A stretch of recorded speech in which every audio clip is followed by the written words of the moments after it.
मान लो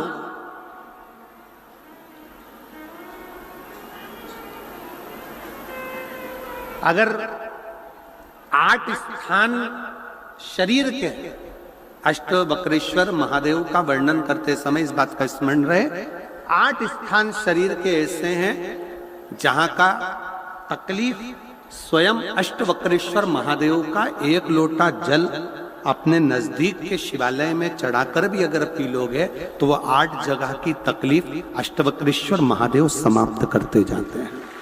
8 स्थान। पहला नेत्र, ये भुकुटी के बीच का स्थान, भुकुटी के मध्य का स्थान।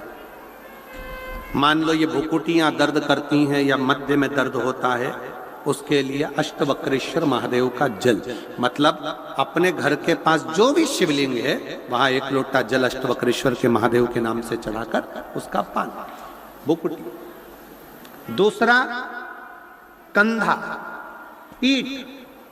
कई लोग ऐसे हैं जो रात्रि को अच्छे से सोते हैं और सवेरे उठते हैं तो उनका ये दोनों हाथ के बीच का जो भाग होता है वो दर्द करता ही है। उस समय पर अष्टवक्रेश्वर महादेव का स्मरण, अष्टवक्रेश्वर महादेव का जल, उसका पान।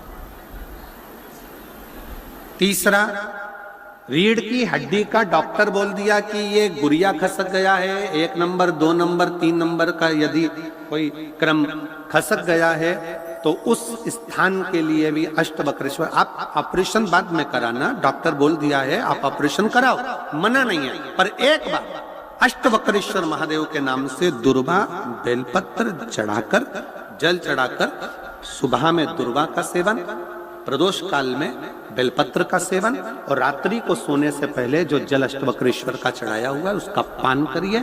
आपकी रीढ़ की हड्डी का कैसा भी क्रम होगा वो ठीक होना प्रारंभ हो जाएगा। अष्टवक्रेश्वर।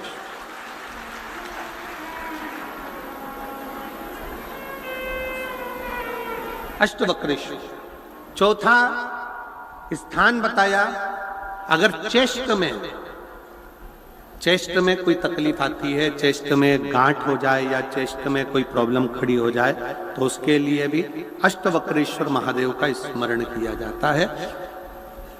2 छोटे छोटे पात्र में जल लिया जाता है, दोनों पात्र का जल एक साथ शिव पर छोड़ा जाता है। चेस्ट के लिए दोनों पात्र का जल छोड़ा जाता है और उस जल का पान नंदी के पास बैठकर किया जाता है अष्टवक्रेश्वर नाम से। अष्टवक्रेश्वर।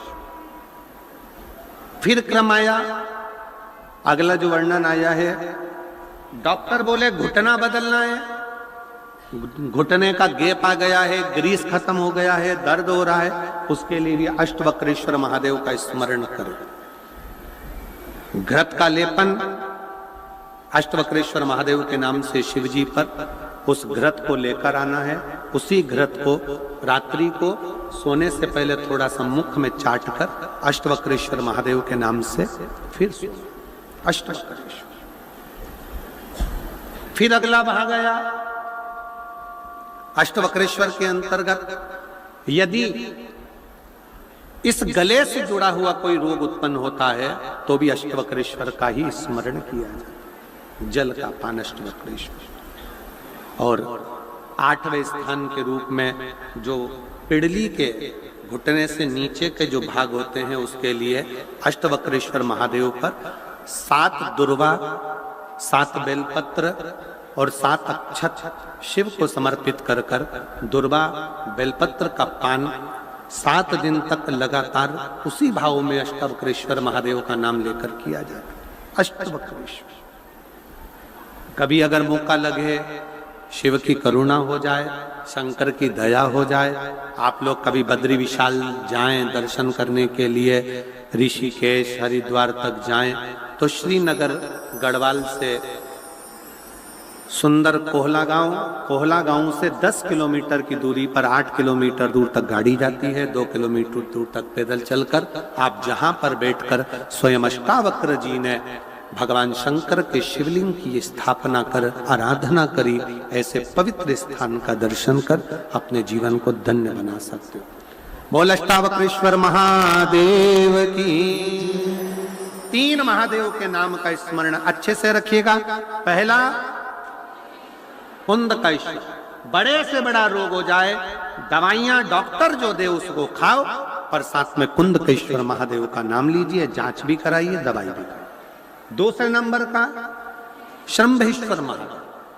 श्रंभेश्वर महादेव भगवान नरसिंह को जब क्रोध आया था, भगवान विष्णु ने नरसिंह अवतार लिया था, और नरसिंह भगवान को जब क्रोध आया था, शिव जी ने सरंभ पक्षी का रूप धरकर नरसिंह भगवान को अपने पंजे में उठाकर अलकनंदा नदी में ले जाकर डाला था। इसलिए आज भी जब हम बद्रीनाथ जाते हैं, राइट में पुल पे से जाते समय जो ताप्ती कुंड है जिसमें से पानी गर्म निकलता है, उसके ठीक नीचे एक शिला का दर्शन करते हैं। वो शिला नरसिंह शिला कहलाती है और श्रंभेश्वर महादेव का स्मरण किया जाता है। श्रंभेश्वर महादेव क्रोध की संयमितता रखता है,